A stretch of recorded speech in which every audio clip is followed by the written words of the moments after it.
ఎన్నికల్లో వైఎస్ఆర్సీపీకి ఓటు వేయాలని ముస్లిం సంఘాలు తీర్మానించాయి. ముస్లిం జాయింట్ యాక్షన్ కమిటీ, ముస్లిం ఆలోచన పరుల వేదిక ఆధ్వర్యంలో విజయవాడలో రౌండ్ టేబుల్ సమావేశం నిర్వహించారు.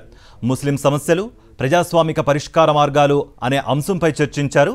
ఈ సమావేశంలో ముస్లిం ఉలెమాలు, ఆలోచన పరులు, అడ్వకేట్లు, డాక్టర్లు, ప్రొఫెషనల్స్ పాల్గొన్నారు.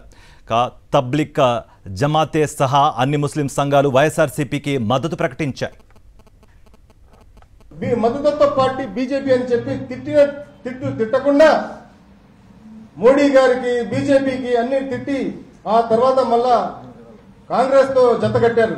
ఈ రోజు మళ్ళా యూటర్న్ తీసుకుని 2024లో మళ్ళీ బీజేపీతో కలిశారు. ముస్లింలందరూ కూడా దయచేసి బీజేపీ ఎన్డీఏ కూటమి ఏదైతుందో వారికి ఓటు దయచేసి వేయవద్దు. వైసీపీని ఎన్నుకోండి. ఎందుకంటే వైసీపీలో మనకు భద్రత ఉంది, వైసీపీలో మన పార్టీ అనే ఒక నమ్మకం ఉంది. జగన్ హమారే సాత్, హమ్ జగన్ కే సాత్ హై. మా నమ్మకం నువ్వే జగన్, మా నమ్మకం నువ్వే జగన్, మా నమ్మకం నువ్వే జగన్.